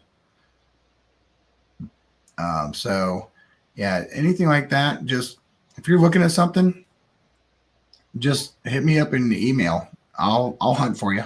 I know where a lot of it is. What's up, Tito? Libation Exploration, that's Tito. Yeah, but we have Remus store picks here as well. So yes. Mike's got some good stuff. So yeah, that's the good thing about the community. We all kind of help each other out, especially the people that are, often involved and doing stuff like that. And, it's because everybody's from different areas, and it's such a weird thing how certain things drop in certain areas and they don't drop at all anywhere else. And it's kind of frustrating. Like I'm having some of the best whiskey I've had in years, and none of it is sold at all in Ohio. Never find it. Balcony. Well, you can find some balconies, but it's the very, very bottom, lower shelf stuff. I see a few offerings in Pennsylvania for the balconies. I haven't tried any of it yet. I've watched a couple reviews on YouTube. Man, balconies, the Texas whiskey that I've had so far is really good. Now, I also understand that the stuff that I was given to try is incredibly good, incredibly hard to find. Yeah, you know what? New Riff it's not a bad price point. It's not a bad price point, and they do some really cool stuff. They did their peated series, and their peated whiskey was really good. I'll have to keep an eye out for that. Like I said, Pennsylvania, Eastern Pennsylvania receives a whole lot more offerings than Western Pennsylvania for some reason. I don't know if that's because of Philadelphia or what it is, but the counties surrounding Philadelphia, it seems when I'm looking through the Pennsylvania site, seem to have a whole lot more available than Western Pennsylvania. Yeah, and then you have the same thing in Ohio, right? So you have the Cincinnati area, which is the extreme southwest, and then you have the Columbus area, which is mid-state, and then you have the Cleveland, which is the northern. It seems like for whatever reason, Cleveland market gets some of the best stuff, and there is like a lot of Bourbon Society people up in that area, but there's a lot of places you can go and find these like weird stores up there that have the stuff, and they'll be sitting on like a hall, and but you have to know where they're at, and you have to go do that. So tell me how that works. So the proprietor, the store owner owns the store, but they work through the state to bring in their inventory. Is that how it works in Ohio? Well, yeah. So you have, you can have a store owner that works through this. You're working with the state. Your liquor comes from the state. You have to requisition to the state what you want, and they will send sometimes what you want and sometimes not. But you have to sell enough of it, Right. keep the allocation, or they'll give your allocation away to someone else. Sure. And even And if, and even then, sometimes if you go through and have these weird things where my store had something they wanted and it sold out within an hour, they got it and they lost their acquisition because they gave it away, saying that they weren't selling it fast enough. Wow. So the state regulates the price in any store, though? Yes. Or Yes. the store owner cannot mark it up then? No. Okay. No. They'll lose their liquor license if they do. I see.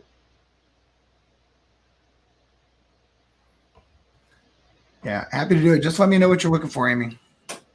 No problems at all. But yeah, it's.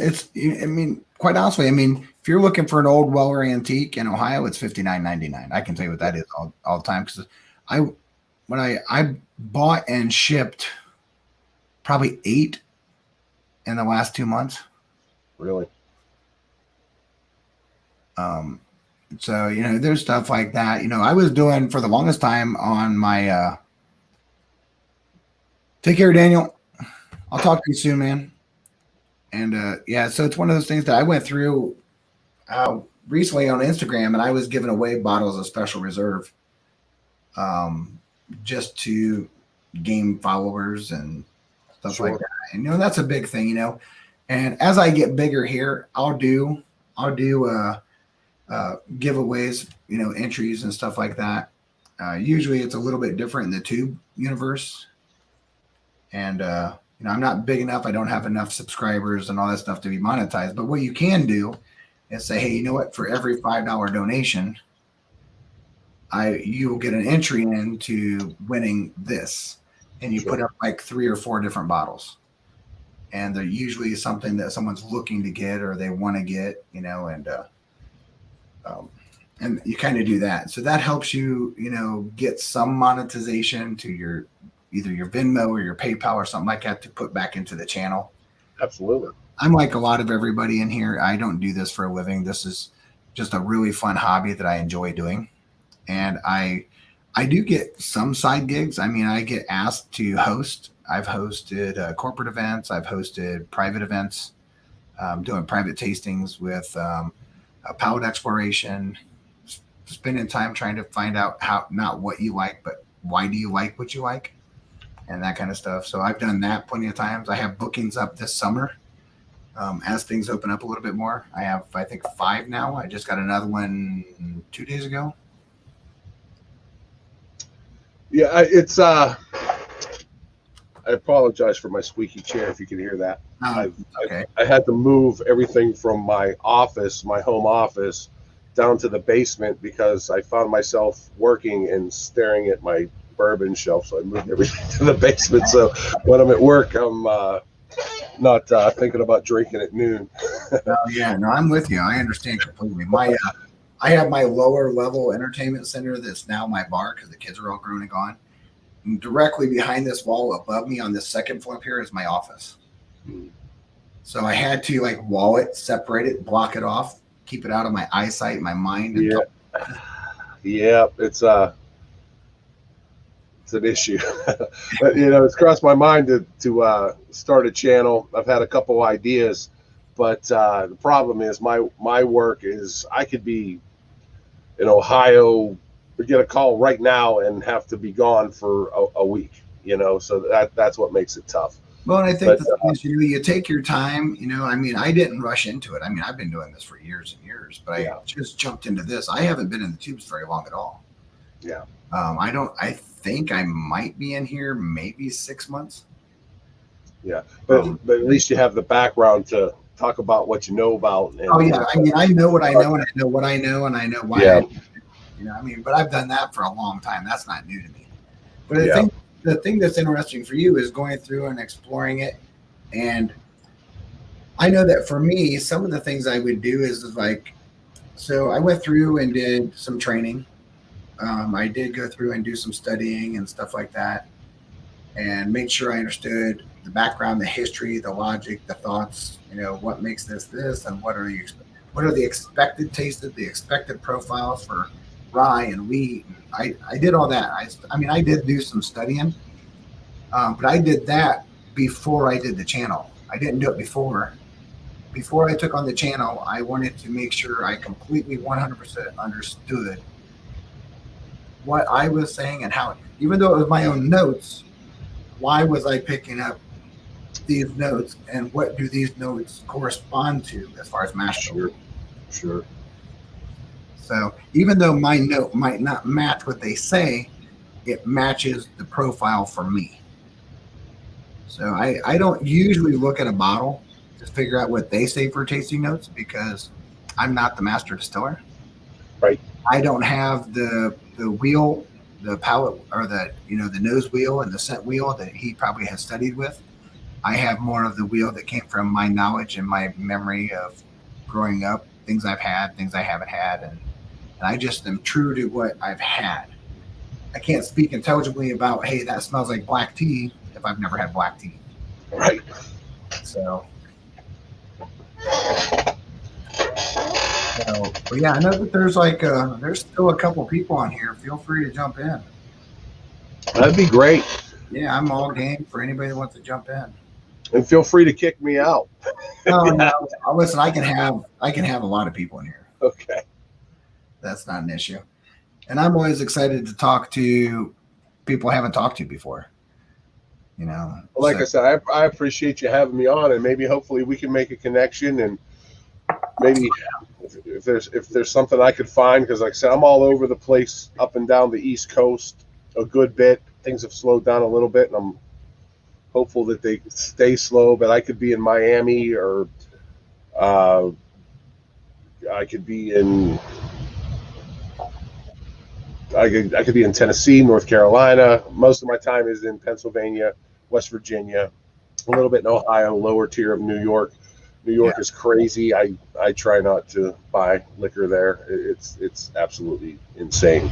Yeah, but I'm still short. I've been looking for a Stag Junior now since I started truly collecting probably November of last year, and really not knowing what I'm doing, and I, to tell you how it happened was I watched car shows and things like that on YouTube, and one day this whiskey thing popped up. I believe it was the Whiskey Tribe. So I watched it, and then I caught the Bourbon Junkies, and then I caught the Mash and Drum. So I started watching these videos, and was always a whiskey fan. However, never really knew how to drink it. Right, and I think that's the big thing, Rob. I mean, I've spent a lot of time with people, helping them to understand that the way you have drank, the reason why you think this about whiskey or bourbon is because you drank it wrong. Mm-hmm. And you're like, ooh, that's hot, that's nasty, I'll never. Well, you know what? That's because you grabbed it and did it as a shot and threw it in the back of your gullet and just melted the lower back end and blew out your olfactory. Sure. So, yeah. Turkey 101. The old wild turkey. I would have never bought a bottle of this before November or October. Let me tell you, Turkey 101 is usually the bottle of, you'll never hear anybody ever say they would turn down a drink at Turkey 101. Well, over here I have I got a couple Master's Keeps, I got Russell's, I've got Rare Breed, I've got the Kentucky Spirit, and just finding that how to appreciate these offerings and the education that I'm grabbing from people like you. So I really appreciate it, and hopefully, I see some of the guys that are out there with the 100, the 200, the 300 or 400 subscribers, just kind of mucking it out. And I hope you guys, I hope some people turn around, because I'll be quite honest with you. Some of the big, I appreciate Jason C. I appreciate what he's doing. He's always knowledgeable. His videos are straightforward. He's telling you, it's kind of no nonsense. He tells you his honest opinion.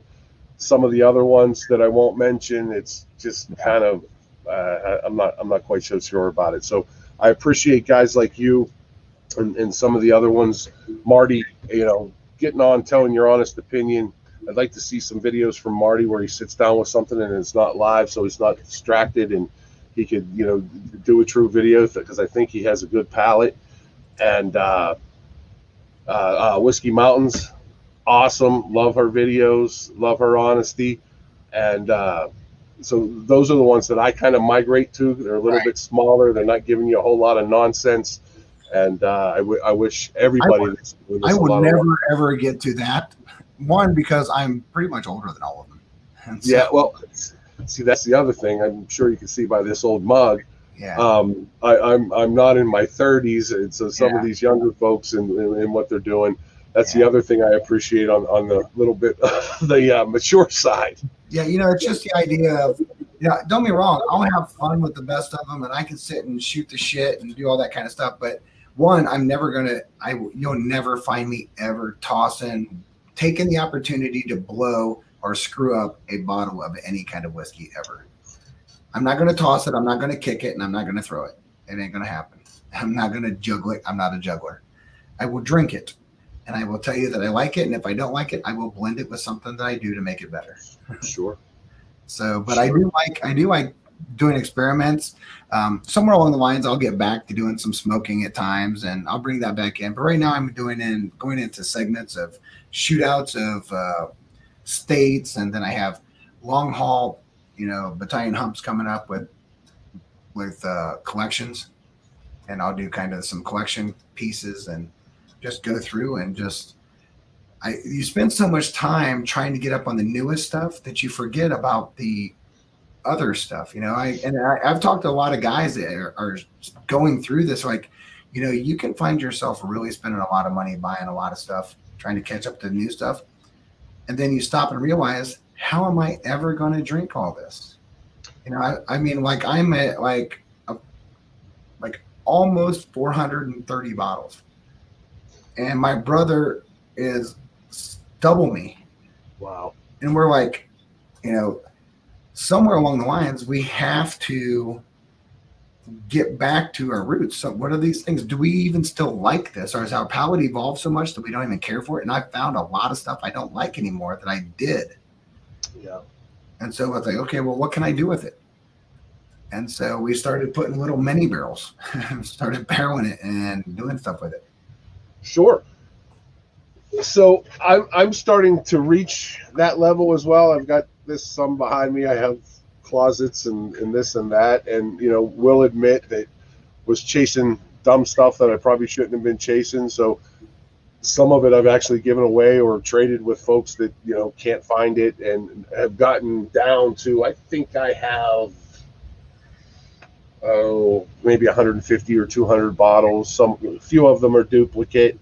Right. The majority of them are open. Because I try it. I sit there, I'll sit, I work anywhere from 8 to 12 hours a day, a lot of times through the weekends as well. I have them a few hours in the evening to myself, and I'll sit down, I'll create my own little flight and do my thing, and just trying to get the experience. And one thing I'm trying to avoid, I'll tell you, is spending more than retail for bottles. Yeah, I try not to do that. I mean, if I do barely. I mean, it has to be sensible. If I'm looking for something that's, let's say it's retail $259, and they're willing to sell it to me for $300, that's not bad. I can live with that. But you're telling me $400, $350? Yeah, I'm out. Yeah, I think the other day that said, hey, I won in a bottle. Someone sent me a message, said, I won a Pappy 15 in a bottle lottery. I don't want it. Are you willing to buy it? And I said, yeah. I said, the MSRP is 119, so I will give you 200 for it, but I won't go above 200. And they said, well, something like that, I would certainly. And they said, well, if I can get 200, I can probably get more. And I said, yeah, probably. But you know what? At the end of the day, you're just a fucker. Yeah. Yeah. I mean, if you don't want it and you have someone that could use it to the benefit of other people, right? And I think that's the thing with the YouTubers. Give it to someone that's going to try it, give a profile of it, say, hey, listen, you know what? I got this for $200. I wouldn't have paid $200, or I would have went 250 for it. That way, you as someone that hasn't found it and hasn't seen it, but come across it, hey, listen, if he would go to 250, then, and I agree with his palate, then hey, okay, 250 is a good number for me.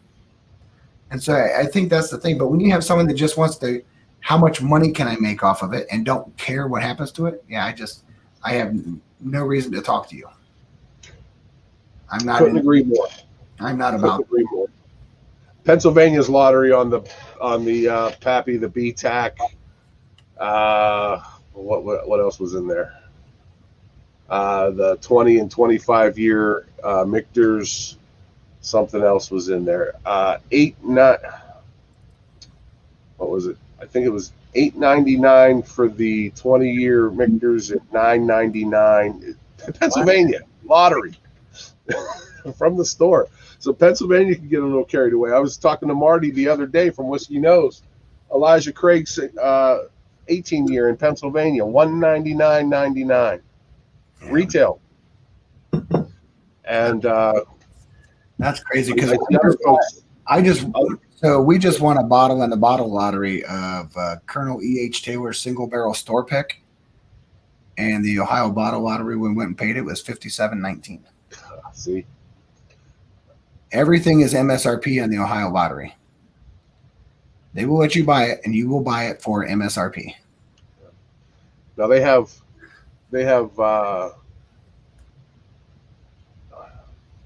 2 Eagle Rares in there. The 17-year is I want to say $1,999. I know there's another Eagle Rare in there, and I can't remember which one it was. I have to look at the website. It's absolutely ridiculous. Now a lot of stuff. Well, the second one that's ridiculous is probably Double Eagle Very Rare. That's probably it. Is it about 14,000? No. Then it's not Double Eagle Very Rare. I haven't seen it less than 14 grand. I have the website up here. It's only supposed to be an MSRP of, I think it's what, 499 or 399, somewhere in there. I mean, it's expensive, but it's not 11 to 14,000. Yeah, but they have I see that on secondary right around that 14 or 15 grand mark. Van Winkle Family Reserve 13-year 95 proof. The 2019 is $159.99 retail. But again, it's lottery. Yeah. Let's see what else. Let's see if I can find those again real quick. If you have time, brother. If you don't, I'm not doing anything. I'm just chilling right here. Let me see if I can find them.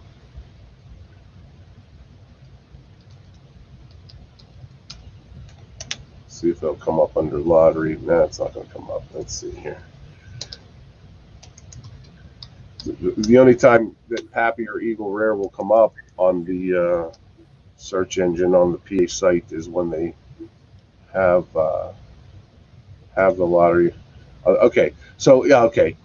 Eagle Rare, Double Eagle, Very Rare, Straight Bourbon, 90 proof, $199.99. Then they have the Eagle Rare Straight Bourbon 17-year at 101 for 2020 at $109.99, and then the Eagle Rare Straight Bourbon 17-year-old 101 from 2019 at $109.99. You know what? Those Eagle Rare 17s that were in the 109 and 199, I would buy that. Mm-hmm. Absolutely, but the only problem is here in Pennsylvania, it's a lottery. You have to get a lottery to do it. Yeah. Yeah, you can't get them. Lottery. And then that Michter's. Let's see if I can bring that up. Oh yeah, here it is. So the Michter's 25-year-old 116 proof, $999, and then the 20-year is $799. That's retail for Pennsylvania, which means, and again, they're lottery. So if you win, that's the amount that's the amount you have to pay. Yeah, that's crazy.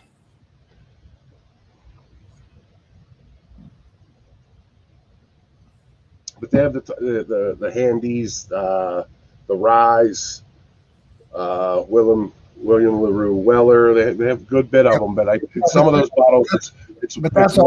That's only in the lottery, right? Yes, all of it's lottery. Yeah, that's all ours is. And some of it is one bottle to win in the lottery, the other one's for a bar. Yeah, But so some ours of are them, they can all be won, and you can win in each lottery, but you can only get one entry into each of them. yeah, yep. That's So I've the been way. I've been doing the lottery since Ohio's had the lottery, and I've never won. My brother's never won.